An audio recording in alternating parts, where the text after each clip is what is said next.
Բարև ձեզ։ Անցնում է գրեթե 1 շաբաթ, ինչ Հայաստանի խորհրդարանում Հայաստանի Հանրապետության վարչապետ Փաշինյանը կառավարության ծրագիրը ներկայացնելիս ազդարարել է, որ մոտ հեռանկարում Հայաստանը պատրաստելու է եւ ներկայացնելու է Եվրամիության անդամակցության հայտ։ 1 շաբաթ անց Եվրամիությունից գրեթե չկա որևէ արձագանք, լռություն է։ Իհարկե եղել է Եվրամիության հանձնաժողովի պաշտոնական ներկայացուցչի Խոսնակի արձագանքը, որն ասել է, թե Հայաստանը այսօր Եվրամիությանը մոտ է առավել քան երբևէ։ Այս հայտարարությունները մենք լսել ենք բազմիցս։ Բայց Խոսնակի այս անդրադարձը Փաշինյանի ելույթից եւ ազդարարած այդ նորությունից հետո ավելի շուտ ընդգծում է Եվրամիության նվազագույնը քաղաքական լռությունը, քան դիտարկվում է որպես լռության խախտում, որովհետև Հայաստանը հայտի մասին բարձրաձայնել է քաղաքական բարձր մակարդակով, իսկ Եվրամիությունից արձագանքը ընդամենը Խոսնակի մակարդակով է, ընդ որում բավականին անորոշ տեքստով։ Չկա ողջույնի խոսք, որ վերջապես Հայաստանը կայացրել է հայտ ներկայացնելու որոշում։ Բայց այս հանգամանքը ամենևին զարմանալի չէ, որովհետև Եվրամիությանը Հայաստանից այդ հայտը չէ, որ պետք է։ Հիշեցնեմ, որ 2025 թվականին Հայաստանն ընդունեց հայտնի օրենքը, որը թերևս Գինեսի ռեկորդների գրքում տեղ գտնելու արժանի օրենք է, որովհետև այն բավականին հնչեղ վերնագիր ունի, բայց գրեթե չունի բովանդակություն կամ բովանդակությունն ընդամենը մեկ նախադասություն է, որ Հայաստանը սկսում է Եվրոպական միությանն անդամակցելու գործընթաց։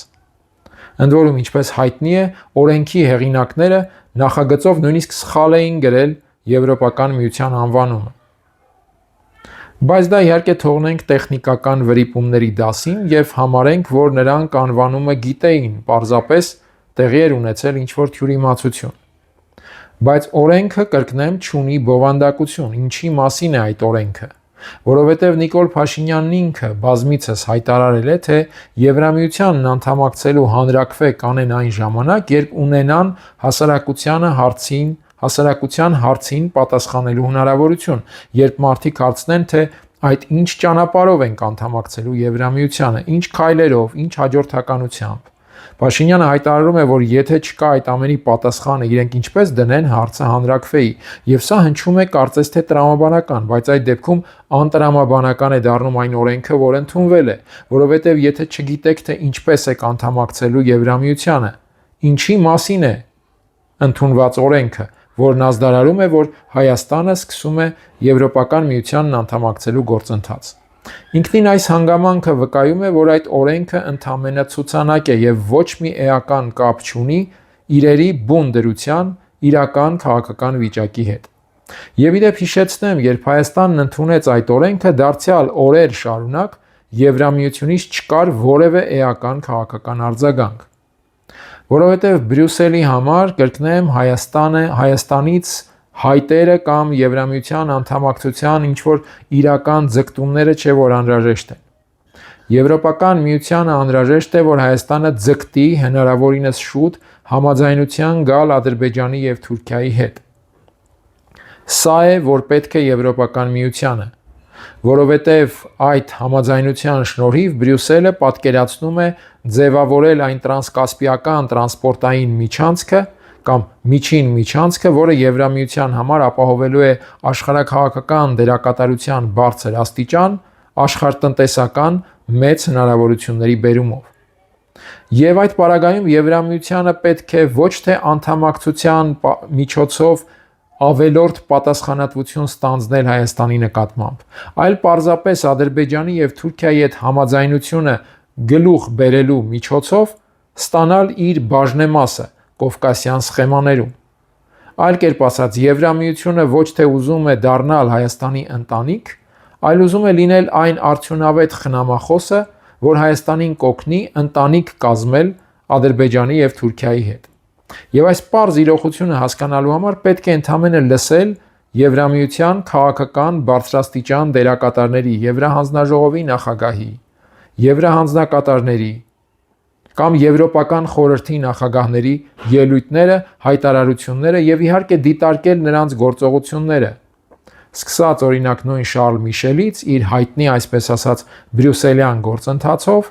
մինչև ներկայումս Անտոնիո Կոշտա։ Դե Ուրսուլա ֆոն դեր Լայենը կարծես թե այդ երկուսին ուղեկցում է համենայն դեպս այս ժամկետների ընթացքում։ Բավարար է լսել Եվրամիության այդ քաղաքական հայտարարությունները, բավարար է լսել Կայա Կալասին կամ Մարթա Կոսին,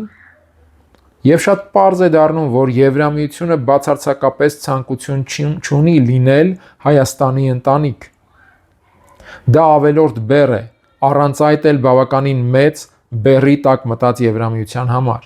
բավականին լուրջ ներընտանեկան խնդիրներ ունեցող Եվրամիության համար։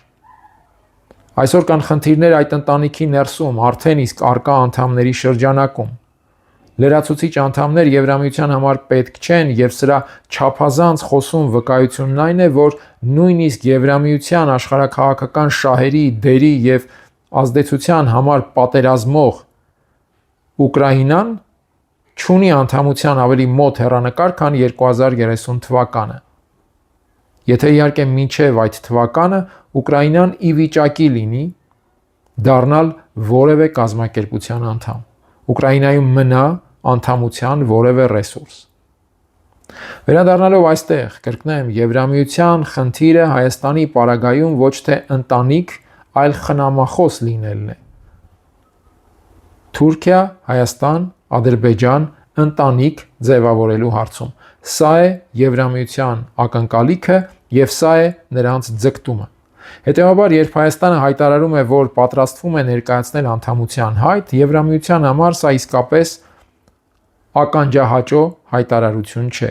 Իհարկե, մյուս կողմից չեն կարող առհասարակ մատնել լռության եւ մենք տեսնում ենք, որ խոսնակի մակարդակով արձագանքում են Հայաստանի վարչապետին։ Հետո արդեն որոշ ժամանակ անց իհարկե նրանց արդեն բարձրաստիճան պաշտոնյաները կշարունակեն Հայաստանի վերաբերյալ ավանդական ելույթները, այն ջերմեռանդ խոսակցությունը եւ ռետորաբանությունը, որով կրկնեմ իրենք շատ հստակ եւ այդ տեսանկյունից նաեւ բավականին ազնվորեն, որքան հնարավոր է դիվանագիտական քաղաքական հայտարարությունների շրջանակում մատնացույց են անում, որ տնտեսական պրեֆերենցիաներ Հայաստանը կարող է ակնկալել, եթե շարժվի հենց Կովկասյան ընտանիք կազմելու, Թուրքիայի եւ Ադրբեջանի հետ Կովկասյան ընտանիք կազմելու եվրոպական պատկերացումով։ Սա է պատկերը եւ իհարկե հասկանալի է, որ Հայաստանի հասարակությանը այս տարիների ընթացքում փորձում են մատուցել բոլորովին այլ պատկերացում, որ Հայաստանը ձգտում է դառնալ Եվրամիության անդամ, իսկ Եվրամիությունը անհամբեր սպասում է, բացել է իր դռները եւ սպասում է, թե Հայաստանը երբ է ներկայացնելու հայտը։ Բայց կրկնեմ, մենք տեսնում ենք, որ անցել է գրեթե 1 շաբաթ, սակայն Եվրամիությունից չկա որևէ նշանակալի քաղաքական հայտարարություն։ Բայց այստեղ խնդիրը ամենևին Եվրամիության դաշտում չէ, խնդիրը դարձյալ, ինչպես առիթ եմ ունեցել այս եւ այլ թեմաների առնչությամբ նշելու, հենց մեր Հայաստանի դաշտում է, երբ մենք կարող ենք ինքներս մեզ խաբել թյուր պատկերացումներով կամ թույլ տալ, որ ինչ որ այլ դերակատարներ մեզ խաբեն, մատուցելով թյուր պատկերացումներ եւ շեղելով Հայաստանի բուն օրակարգից։ Այն, որ Հայաստանի համար շատ կարևոր է առաջնորդվել այն ստանդարտներով, այն արժեքներով, որով ձևավորվել է Եվրոպական միությունը իր լավագույն ժամանակաշրջանում, թերևս կասկածից վեր է։ Այդ իմաստով Եվրոպական միությունը իսկապես իր, այսպես ասենք, ոսկե դարի պարագայում օրինակելի կառույց է։ Թեպետ հիմա հենց Եվրոպայի ներսում շատ մեծ հարց է, թե ինչ է մնացել այդ ոսկե դարից։ Բայց այդ ամենի ձգտումը Հայաստանի համար ամենևին չպետք է դառնա պատրանքների մեջ ընկնելու ինքնախաբեություն, որովհետև այդ ամենի ուղղությամբ առաջնային անելիքները Հայաստանի ներսում են եւ դրանք բացարձակապես կապ չունեն, մենք կտապակվենք Եվրամիության անդամ լինելու պատկերացումներով, պատրանքներով, թե ոչ։ Եթե մենք ինքներս չենք կարող մեր իսկ ներսում ձևավորել այն միջավայրը, որը թույլ կտա դուրս գալ այդ բարձր ստանդարտների եւ արժեքների դրանց առանցքով համակեցության դաշտ, ապա Եվրամիության անդամությունը ոչ իբրև երազ, ոչ իբրև նույնիսկ իրականություն, եթե անգամ դիտարկենք ամենատեսական տարբերակով, մեզ չի օգնի ոչնչով։ Փոխարենը, եթե խոսում ենք Եվրամիության շահերի մասին, ապա մենք տեսնում ենք, որ այստեղ ծավալվում են բավականին հետաքրքիր զարգացումներ։ Ես առիթ ունեցել եմ ներկայացնելու այն շերտերը, որոնք դրսևորվեցին օրինակ Բաքվում Գերմանիայի, Եվրամիության առաջատար երկրներից մեկի եւ Ռուսաստանի պատվիրակությունների շփումներով, կամ Նիկոլ Փաշինյանի միմյանց անմիջականորեն հաջորդած հեռախոսազրույցները Ֆրանսիայի նախագահ Մակրոնի, Եվրամիությունում առաջատարության եւ այսպես ասենք անվտանգության գերակա հովանոցի հավակնություն ունեցող Ֆրանսիայի նախագահի եւ ընդամենը 2 օր անց Ռուսաստանի նախագահ Պուտինի միջև։ Այս օրերին տեղի ունեցավ մեկ այլ հատկանշական հանգամանք եւ մեկ այլ էական զարգացում։ Հնգամյա դադարից հետո Մոսկվա է այցելել Սուրբ Աթոռի Վատիկանի դե-ֆակտո արտաքին գործերի նախարար arczepiskopos Գալագերը, որը քառօրյա այցի ընթացքում հանդիպել է Ռուսաստանի արտաքին գործերի նախարարի հետ, ռուսական եկեղեցու բարձրաստիճան պաշտոնյաների հետ կամ ներկայացուցիչների հետ եւ նաեւ Պուտինի արտաքին հարցերի օգնական Ուշակովի հետ, որը համարվում է Ռուսաստանում ըստ էության զուգահեռ արտաքին գործերի նախարար։ Հնգամյա ընդմիջումից հետո այս այցը անկասկած նշանակալի է։ Ընդ որում շատ հետաքրքիր է, որ դա տեղի ունեցավ կենտրոնական հետախուզական վարչության ղեկավար Ջոն Ռեդքլիֆի անսպասելի մի քանի ժամյա այցին զուգահեռ։ Գալագերը այցելել էր 24-ից 28-ը, իսկ Ռեդքլիֆը Մոսկվա այցելեց օգոստոսի 26-ին։ Որևէ շփում այդ շրջանակում արդյոք եղել է, որևէ կերպ հատվել են արդյոք ճանապարհները Ռեդքլիֆի եւ Գալագերի, ասենք մոսկովյան միջամտությամբ, շատ դժվար է ասել։ Համենայն դեպս այս մասին չկան տեղեկություններ, թեպետ ինքնին այս զուգահեռը, ժամանակագրական զուգահեռը հետաքրքիր է նրանով, որ վերջին շրջանում բավականին կոնֆլիկտային էին Միացյալ Նահանգների եւ Վատիկանի փոխհարաբերությունները։ Թրամփը եւ Հռոմի Պապը գտնվում էին բավականին ակնառու հռետորական փոխհրաձգության մեջ։ Իսկ Սուրբ Աթոռը, չնայած դիվիզիաների բացակայությանը, ինչպես կասեր ճակերտավոր ժողովուրդների հայր Ստալինը,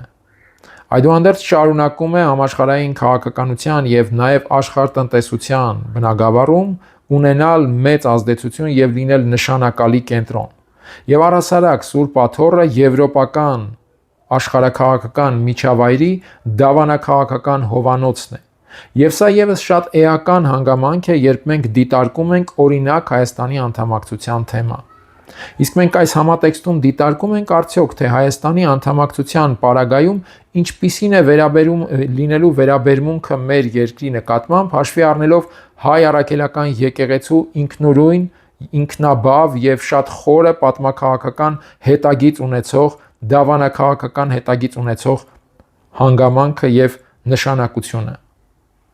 Արդյոք եվրոպական աշխարհաքաղաքական միջավայրում Սուրբ Աթոռը պատրաստ է հանդուրժել այդպիսի ծանրակշիռ, հին եկեղեցական ներկայություն իր ուրույն դեմքով, դավանաբանությամբ, արժեհամակարգով, ծիսականությամբ եւ այլն,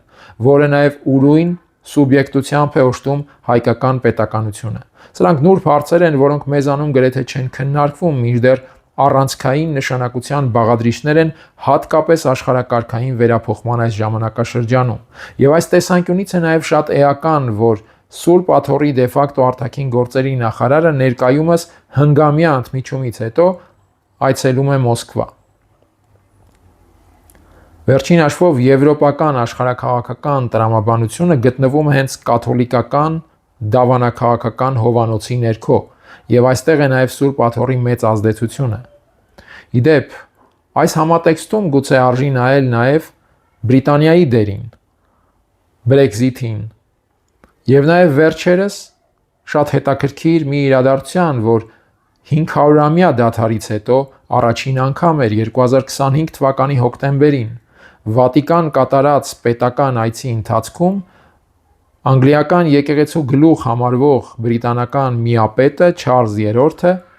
համատեղ աղոթք արեց Սիքստինյան մատուռում Հռոմի Պապ Լեոն 14-րդի հետ։ Կրկնեմ, սա մի իրադարձություն էր, որը տեղի էր ունենում 500 տարվա մեջ առաջին անգամ, այն բանից հետո, երբ բաժանվել էին կաթոլիկ եկեղեցին, Սուրբ Աթոռը եւ անգլիական եկեղեցին։ Այս process-ները շատ էական են եվրոպական ապագայի տեսանկյունից, եվրոպական ապագայի ճարտարապետության տեսանկյունից։ Եվ խոսել եվրոպական անդամության կամ առհասարակ Հայաստան-Եվրոպա փոխհարաբերության մասին, մոռացության մատնելով կամ անտեսելով այս ամենը եւ կենտրոնանալով ընդամենը ըստ էության բաժակաճառի տրամաբանություն ունեցող ելույթների վրա, որ հնչում են Երևան-Բրյուսել փոխհարաբերության տիրույթում կամ Երևան առանձին եվրոպական մայրաքաղաքներ փոխհարաբերության տիրույթում, նշանակում է թերևս զբաղվել ինքնախաբեությամբ իրական քաղաքական աշխատանքի փոխարեն։